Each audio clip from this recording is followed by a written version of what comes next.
बेटा जी, आज की क्लास में मुझे पढ़ाना है आपको जो topic that is vector multiplication.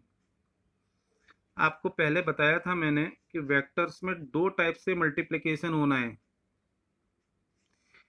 एक होता है हमारा जिसमें रिजल्ट आता है स्केलर, और एक में रिजल्ट आता है वेक्टर। आपको बताया था इसको हम कहते हैं स्केलर प्रोडक्ट, और इसको कहते हैं वेक्टर प्रोडक्ट। ये इनके नाम दे रखे हैं हमने। इस वाले को डॉट से डिनोट करते हैं और इस वाले को क्रॉस से डिनोट करते हैं। आज इसमें से हम स्केलर प्रोडक्ट को पढ़ेंगे।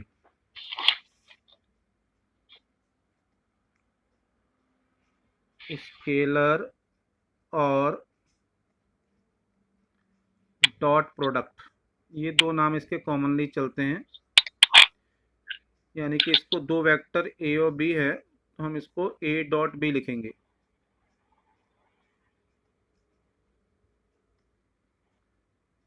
इसमें दो वेक्टर के मल्टीप्लाई होने के बाद जो रिजल्ट आता है वो स्केलर होता है।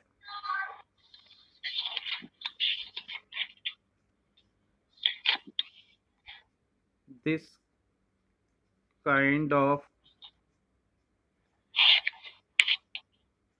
Product between two vectors gives a scalar result. For example, आपको बताया था वर्क W जो होता है उसको हम R डॉट F लिखते हैं वेक्टर नोटेशंस के हिसाब से।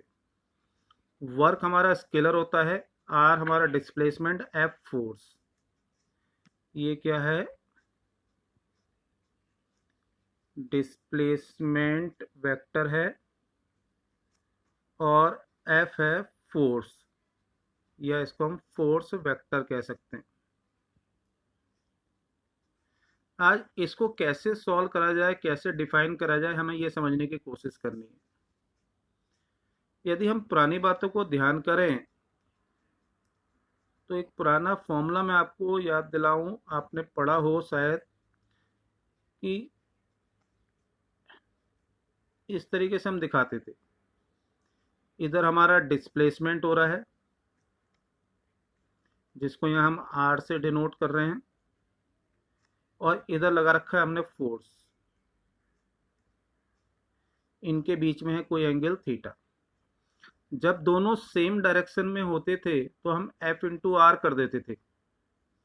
यदि दोनों की डायरेक्शन सेम नहीं है तो हम फोर्स का कंपोनेंट निकालेंगे, यानी कि ये वैल्यू हमें यूज करनी पड़ेगी।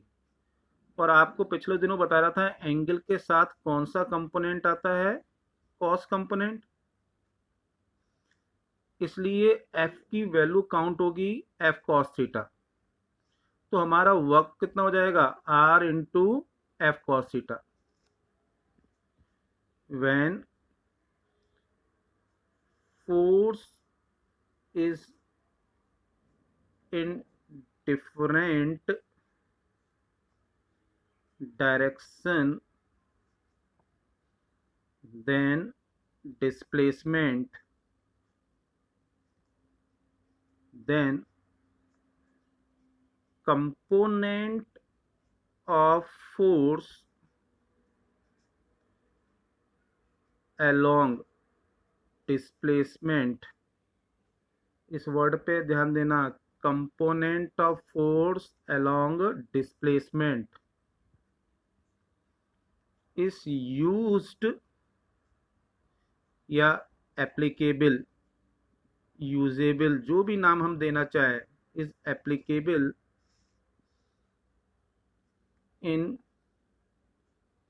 calculating work done. Therefore, work done W equal to displacement into force, ये हमारा बेसिक फॉर्मूला रहता है। अब हमारा यहाँ पर डिस्प्लेसमेंट कितना हो गया r और फोर्स कितना हो गया F cos थीटा। इन दोनों को जब हम डिफाइन करते हैं तो r डॉट F से डिफाइन कर देते हैं। डॉट प्रोडक्ट की कंडीशन में ये क्या कहलाएगा, आर एफ कॉस थीटा। यानी सिंपली कहें द डॉट प्रोडक्ट या scalar product between any two vectors is defined as a dot b equal to ab cos theta, where a b vector sign नहीं लगाएं are magnitudes of vectors a and b respectively. अब कई बार हमें दिक्कत आएगी, ये जो एग्जाम्पल देखा था हमने इसके हिसाब से हमें एंगल दे रखा है तो ठीक, एंगल नहीं दे रखा है तो हम कैसे सॉल्व करें। तो उस केस में हम IJK वाला मेथड जो हमने कल पढ़ रहे थे उसका यूज करेंगे। तो क्विकली हम जरा इसको IJK के टर्म में डिफाइन करने की कोशिश करते हैं, कुछ वैल्यूज के टर्म में लेने की कोशिश करते हैं और फिर मिलाकर हम इसको कैलकुलेट करेंगे। कुछ न्यूमेरिकल्स, कुछ क्वेश्चन इस डेफिनेशन पे बेस्ड रहेंगे और कुछ IJK की डेफिनेशन पे बेस्ड रहेंगे। तो सबसे पहले हम इसको IJK के टर्म में डिफाइन करेंगे, फिर दोनों टाइप के मिला के क्वेश्चंस करेंगे। यानी कि हम पहले इसका थ्योरेटिकल पार्ट कंप्लीट करना चाह रहे हैं क्विकली। तो हमारा A वेक्टर और B वेक्टर दोनों को IJK के टर्म में डिफाइन करें। तो मैं इस पोर्शन का नाम दे रहा हूं calculation of dot product in terms of their components. यानी IJK के अलोंग जो वैल्यूज आ रही हैं वो वेक्टर के कंपोनेंट्स हैं, उनके टर्म में हम कैलकुलेट करना चाह रहे हैं। Let A equal to A यानी कि वेक्टर A की बात कर रहा हूं मैं, A1i plus B1j, A1i plus A2 कर लेते हैं, A2j plus A3k and B equal to B1i plus B2j plus B3k। यहाँ IJK XYZ एक्सिस के अलॉन्ग यूनिट वेक्टर्स हैं, A1 A2 A3 vector A के कंपोनेंट्स हो गए, B1 B2 3 ये वेक्टर B के कंपोनेंट्स हो गए। हमसे कहा जा रहा है फाइंड A डॉट B, ये हमारा एक तरीके से ऑब्जेक्टिव हो गया। हमारे पास यही फॉर्मूला है सिंप्लीफाई करने के लिए, इसको यहाँ अप्लाई करना है। तो हम इन तीनों को मल्टीप्लाई करेंगे तो 9 टर्म्स बनेंगे, उसमें I का I से और I का J और K से भी प्रोडक्ट आना है, लेकिन उनका प्रोडक्ट डॉट टाइप का होगा। तो पहले हम डॉट प्रोडक्ट को डिफाइन करें। नाउ जरा गौर से समझना, I डॉट I हमने इस तरीके से 3 एक्सिस मार्क करे थे, X Y Z ये ओरिजिन होता था। X के अलॉन्ग हमारा यूनिट वेक्टर I था, Y के अलॉन्ग यूनिट वेक्टर J और Z के अलॉन्ग यूनिट वेक्टर K होता है। तो जब हम I डॉट I ले रहे हैं तो I यानी दोनों वेक्टर हमारे कहाँ हैं, X एक्सिस के अलॉन्ग। जब दो वेक्टर सेम डायरेक्शन में होंगे उनके बीच का एंगल होता है 0। तो इस डेफिनेशन के हिसाब से पहले वेक्टर का मैग्नीट्यूड i, दूसरे वेक्टर i का मैग्नीट्यूड और दोनों के बीच का एंगल cos 0। तो ये पहले i का मैग्नीट्यूड 1, दूसरा i का मैग्नीट्यूड 1, cos 0 की वैल्यू 1, तो ये वैल्यू क्या आ गई, 1 आ गई हमारी। यानी कि i डॉट i की वैल्यू कितनी होगी, 1 होगी। एंड सिमिलरली हम कह सकते हैं j डॉट j भी 1 होगा और k डॉट k भी क्या होगा, 1 होगा। आप इसको ऐसे भी याद रख सकते हैं कि किसी भी यूनिट वेक्टर का अपने से डॉट प्रोडक्ट 1 होता है। i का i से, j का j से, k का k से डॉट प्रोडक्ट क्या होगा, 1 होगा। अब लेते हैं आपस में i का j के साथ। नाउ i डॉट j, पहले i का मैग्नीट्यूड, फिर j का मैग्नीट्यूड, cos, इनके बीच का एंगल होगा 90 डिग्री। 90 क्यों हुआ, इस डायग्राम से देखें, ये i की डायरेक्शन है, ये j की डायरेक्शन है। i और j के बीच में कितना एंगल आएगा हमारा, 90 डिग्री, cos 90। तो i का मैग्नीट्यूड 1, j का मैग्नीट्यूड 1 और cos 90 की वैल्यू कितनी होती है, 0। तो ये वैल्यू कितनी आ गई, 0। तो i डॉट j की वैल्यू कितनी हो जाएगी, 0। तो सिमिलरली j डॉट k भी 0 होगा और k डॉट i भी 0 होगा। सिर्फ इतना ही नहीं,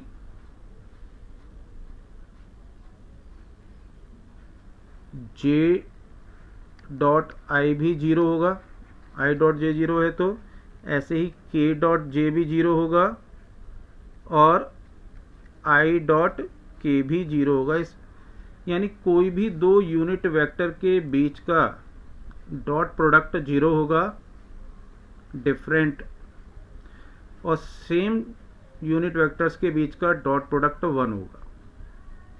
एक बात, एक और खास प्रॉपर्टी इस a डॉट b को जब हम डिफाइन कर रहे हैं उससे रिलेटेड है। वो प्रॉपर्टी क्या है, यदि मैं यहाँ पे कहूँ कि मैं इसको a डॉट b को इस वैल्यू के हिसाब से ba cos थीटा कहना चाहूँ तो मुझे कोई रोक नहीं सकता, क्योंकि a और b क्या है, मैग्नीट्यूड्स हैं। 2 और 3 टाइप की इनकी वैल्यूज हैं। मैं 2 इंटू 3 करूँ या 3 इंटू 2, हर बार 6 ही रहेगा, 6 ही रहेगा। तो ये मेरा b डॉट ए भी डिफाइन हो सकता है, b डॉट ए बी। तो एक इम्पोर्टेंट प्रॉपर्टी है, मैं इसको और यहाँ लिख दे रहा हूँ साइड में करके, कि a dot B equal to B dot A, ये ध्यान देना है। फिर समझा दूँ इस बात को कि आपसे कहा हम डिफाइन कर रहे हैं a डॉट बी को ए बी कॉस थीटा, ये तीनों नंबर हैं। अब नंबर को हम किसी भी ऑर्डर में मल्टीप्लाई कर दें तो बात सेम रहेगी। तो मैं a b इनको सिंपल मल्टीप्लिकेशन की जगह इनका सिंपल मल्टीप्लिकेशन बी ए भी लिखूं तो कोई फर्क नहीं। तो बी ए कॉस थीटा लिखूंगा तो इस डेफिनेशन के हिसाब से मैं इसको b डॉट ए भी लिख सकता हूं। यानी मेरा a डॉट बी लिखूं या b डॉट ए लिखूं, मेरी दोनों बातें सेम रहती हैं। इसके हिसाब से भी हम यहाँ पर अपनी इस बात को और क्लियर कर सकते हैं कि j डॉट के 0 है तो k डॉट j भी 0 होगा। मैं इसको प्रॉपर्टी के हिसाब से लिखूं, ये प्रॉपर्टी हो गई हमारी a dot B equal to B dot A, या फिर मैं कैलकुलेशन के हिसाब से लिखूं इस हिसाब से तो भी यही बात रहेगी। नाउ a डॉट बी हमें कैलकुलेट करना था, तो a1i plus a2j plus a3k dot b1i plus b2j plus b3k। इनको आपस में हम मल्टीप्लाई करेंगे। पहले इस टर्म से मैं इन तीनों में मल्टीप्लाई कर रहा हूँ। गौर से इस मल्टीप्लिकेशन को समझने की कोशिश करिएगा, टफ नहीं है, आसानी समझ में आएगा। A1 का वाले टर्म का इन तीनों से product A1 B1 I dot I plus A1 B2 I dot J plus A1 B3 I dot K। ये तीन टर्म आएंगे पहले के मल्टीप्लिकेशन से। यहाँ हमने क्या ध्यान रखा है, ये जितने A1 A2 A3 B1 B2 B3 थे ये स्केलर वैल्यूज़ हैं तो एज सच लिख दी, और डॉट प्रोडक्ट आया वेक्टर्स के बीच में जो कि हमारे IJK थे। अब A2 वाले टर्म का मल्टीप्लिकेशन कर रहे हैं, A2I से A2J से इन तीनों में मल्टीप्लिकेशन होगा। A2 B1 J dot I, A2 B2 J dot J plus A2 B3 J dot K। Now A3 K वाले टर्म से इन तीनों में मल्टीप्लिकेशन, A3 K से इन तीनों में multiplication, A3 B1 K dot I, फिर A3 का सेकंड वाले टर्म से A3 B2 K dot J, फिर A3 वाले टर्म का थर्ड से A3 B3 K dot K। ये हमारा ये हो गया, ये टोटल 9 टर्म्स आ गए। अब हमें पीछे से वैल्यूज़ पुट करनी है जो हमने पढ़ी थी।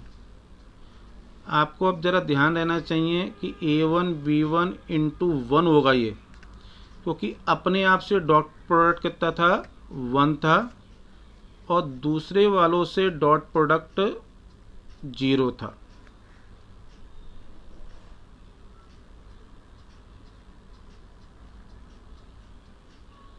तो ये पहले वाले ब्रैकेट का आ गया। सेकंड ब्रैकेट में J डॉट I आ रहा है तो ये वाला टर्म 0 होगा, ये वाला 1 और ये वाला भी 0। तो मैं इसको शॉर्ट में लिख दे रहा हूँ, पहला वाला 0, दूसरा वाला A2 B2 इंटू 1 और थर्ड वाला टर्म भी 0। थर्ड ब्रैकेट में आ जाएं, K डॉट I 0 होगा, K डॉट J 0 होगा, K डॉट K 1। तो पहला टर्म 0, दूसरा टर्म 0 और तीसरे टर्म में A3 B3 इंटू 1। तो हमारा एक टर्म ये, टोटल 3 टर्म्स बचे यहाँ पे, बाकी 6 टर्म्स होगा 0। तो A1 B1 plus A2 B2 plus A3 B3, ये हमारे डॉट प्रोडक्ट की वैल्यू आ जाएगी यदि हमें वो नोन है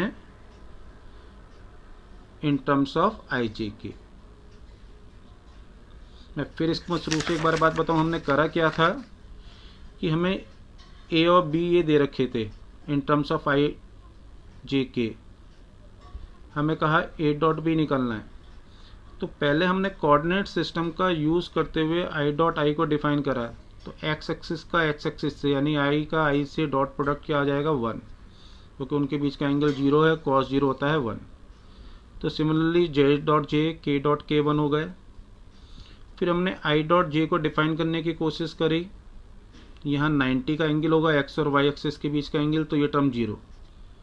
तो I डॉट J 0 है, तो सिमिलरली J डॉट K और K डॉट I भी 0 होगा, और इनके उल्टे ऑर्डर में लेंगे तो भी 0 होगा, और उससे रिलेटेड ये प्रॉपर्टी आपको बताई थी। नाउ इसको हमने इन दोनों टर्म को मल्टीप्लाई करा यहाँ पर। जब ये टर्म आपस में मल्टीप्लाई होंगे, ये 3 टर्म इन 3 टर्म से, तो टोटल 9 टर्म्स बने। तो जो पीछे वैल्यूज़ निकाली थी वो पुट करें तो हमारा रिजल्ट आ जा रहा है ये हमारे लिए एक बहुत इंपॉर्टेंट रिजल्ट है। इसको कैसे अप्लाई करें, क्वेश्चन लेके क्विकली देखने की कोशिश करते हैं कि हमारे लिए इसकी इंपॉर्टेंस कैसे यूज। सर एक बार पीछे वाला दिखा दो। हाँ बेटा देखो,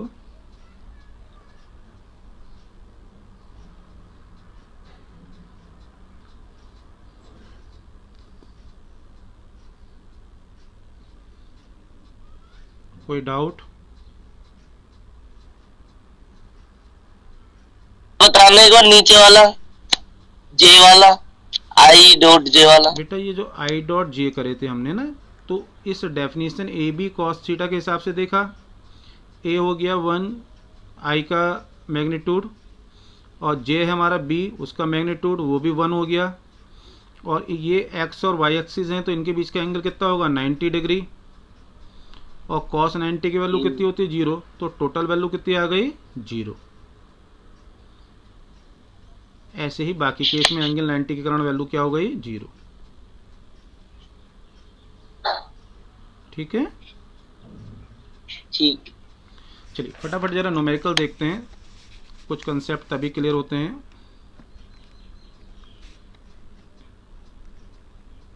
given a equal to 2i minus J plus K and vector b equal to i plus 2j plus 3k, find their dot product. Number 1। दूसरी चीज मैं और एक कर रहा हूं, and angle between vector A and B. ये दो चीजें निकालनी है।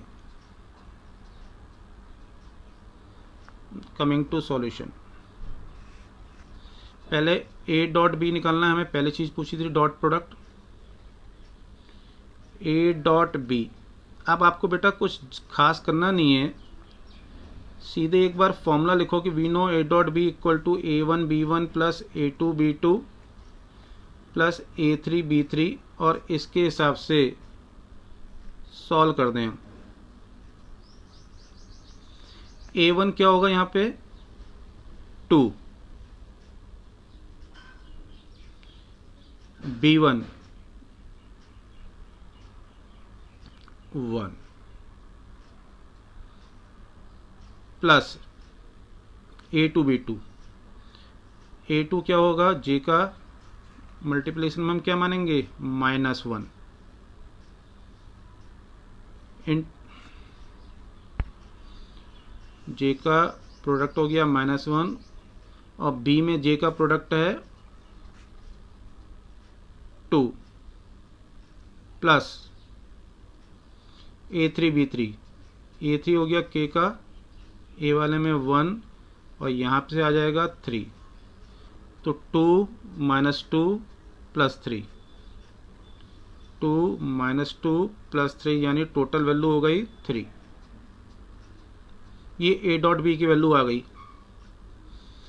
ना पूछा हमसे एंगल,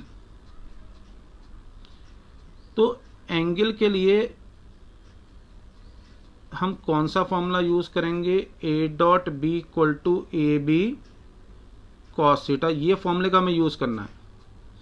तो इसके हिसाब से हमारा जो कॉस थीटा होगा वो A dot B upon A B होगा। ए डॉट बी तो हमें मिल गया, ए और बी निकालना है, यानी कि ए का मैग्नीट्यूड एंड बी का मैग्नीट्यूड, तो पहले वो निकालें। तो नाउ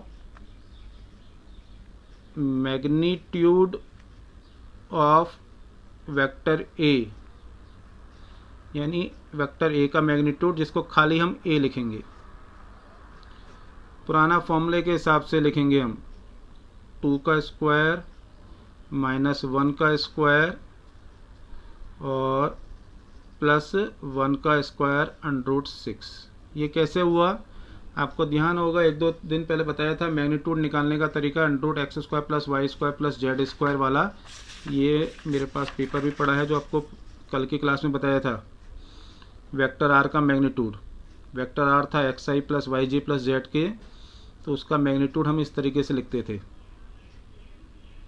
तो वही तरीके से हमने यहाँ पर वेक्टर ए का मैग्नीट्यूड लिख दिया। ऐसी वेक्टर बी का मैग्नीट्यूड लिखेंगे जरा, यानी कि ऐसे लिख दें या खाली ऐसे लिख दें, मैं ज़्यादातर ऐसे सिंपल लिखना प्रेफर करता हूँ। अब b हमारा वेक्टर क्या दिख रहा है i plus 2j plus 3k, तो उसका मल्टीपल का स्क्वायर का सम, 9 और 4 13 1 14, तो √14। देयरफॉर हम क्या लगा देंगे, ये वाला फॉर्मूला कॉस थीटा वाला, हम फॉर्मूला लगाएंगे कॉस थीटा का A dot B upon A B. A dot B की हमने वैल्यू निकाली थी, ये देखो 3, तो यहाँ पे लिख देंगे 3। मैग्नीट्यूड ए की वैल्यू थी √6 और ये थी √14। यदि ये वैल्यू फर्दर सिंप्लीफाई हो सकती है तो ठीक, नहीं हो सकती है तो हम इसको ऐसे ही छोड़ सकते हैं। थोड़ा बहुत सिंप्लीफाई तो हो सकती है, तो जितना हो सकता है उतना कर दीजिए। √6 को हम √2 इंटू 3 और इसको √2 इंटू 7, तो दोनों का एक √2 बाहर आ जाएगा, तो 3/2 और अंडरूट के 3 इंटू 7 मल्टीप्लाई होके 21। ये हमारा कॉस थीटा आ गया। आपको आंसर यहीं पे छोड़ देना है, या बहुत से बहुत मैंने आपको बीच में एक दिन कॉस इनवर्स बताया था, तो उसके हिसाब से थीटा इक्वल टू, क्योंकि हमें एंगल पूछा है, तो आप लिखेंगे कॉस इनवर्स, इसको पढ़ते हैं कॉस इनवर्स, पावर में -1 सा दिखता है, 3/2 √21। इतनी वैल्यू छोड़ देंगे, इससे आगे का हमें कैलकुलेट करने की रिक्वायरमेंट नहीं है। अब ज़रा देख के बताइए इस क्वेश्चन में क्या बातें समझ में नहीं आ रही, मैं उसको एक्सप्लेन कर दूँ क्विकली।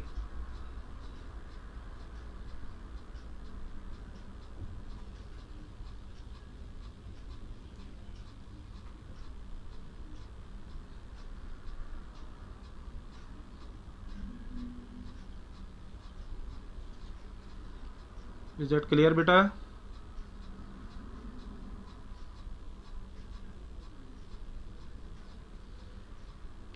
स्टूडेंट कोई कंफ्यूजन, कोई डाउट, जल्दी बताओ।